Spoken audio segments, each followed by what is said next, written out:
Bournemouth score 3 as they win in Southampton for first time in their history.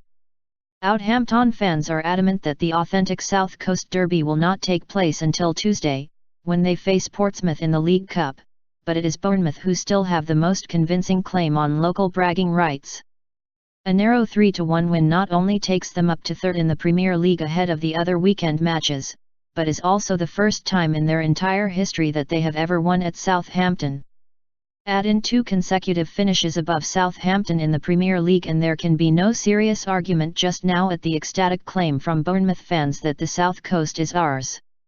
Ryan Fraser was again named among the Bournemouth substitutes even after his influential involvement in the 3-1 win against Everton on Sunday. Manager Eddie Howe put this down to a slight injury concern and started with Joshua King and Harry Wilson pushing forward from the wide positions in support of 2 strikers in what was an aggressive 4-4-2 formation. Southampton also began with a flat back 4 and, although their midfield soon established a general dominance in possession, there was a marked lack of cutting edge. Nathan Redmond had started alongside Che Adams in attack but they lacked a collective presence and Southampton's only really clear first-half chance came when Sofiane Boufal produced a wonderful moment of skill to release Cedric Soares down the right. Soares' cross from left-back was accurate but James Ward-Prowse just failed to make decisive contact upon arriving late into the penalty area.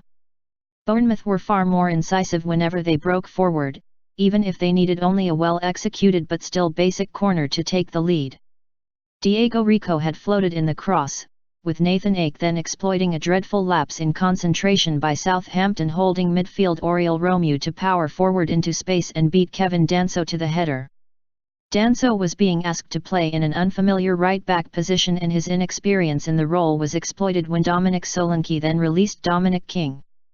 The Bournemouth winger finished precisely but video assistant referee Graham Scott correctly ruled that Jannik Vestergaard had just stepped out in time and narrowly played the Bournemouth winger offside. It still clearly sent alarm bells ringing on the Southampton dugout.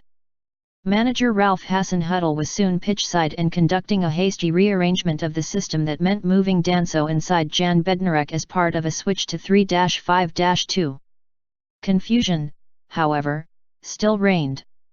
King then released Philip Billing and, with Southampton again caught square and flat-footed in defence, Harry Wilson followed into double Bournemouth's lead. It was Wilson's 3rd goal in only 5 Premier League appearances since joining on loan this summer from Liverpool. It can be safely assumed that Hasenhüttl's half-time inquest was blunt but there was also a tacit admission that his own selections had backfired. Danso was brought off, Ryan Bertrand came on at left-back. Cedric Soares reverted to his usual right-sided position and Southampton had returned to a 4-man defence. They suddenly looked more balanced and there was also a noticeable rise in their intensity both on and off the ball. Adams made a direct run into Bournemouth's penalty area and Steve Cook, who had been hitherto handling Southampton's strikers with ease, stepped out and clumsily upended the £15 million summer signing. Adams has not yet scored since arriving from Birmingham but Ward-Prowse converted the penalty with both precision and power to hand his team a lifeline. It looked likely to prove short-lived when Cedric delivered an equally rash penalty area challenge on King. VAR was again consulted but the decision again went in favour of Southampton, with Scott ruling that Chris Kavanagh had not made a clear and obvious error. The momentum was now with Southampton. Boufal had a shot well saved by Aaron Ramsdale and Jack Stacey made an excellent block to deny Redmond. Ward-Prowse also had an excellent chance after his run was spotted by substitute Danny Ings but his mistimed shot bobbled to safety.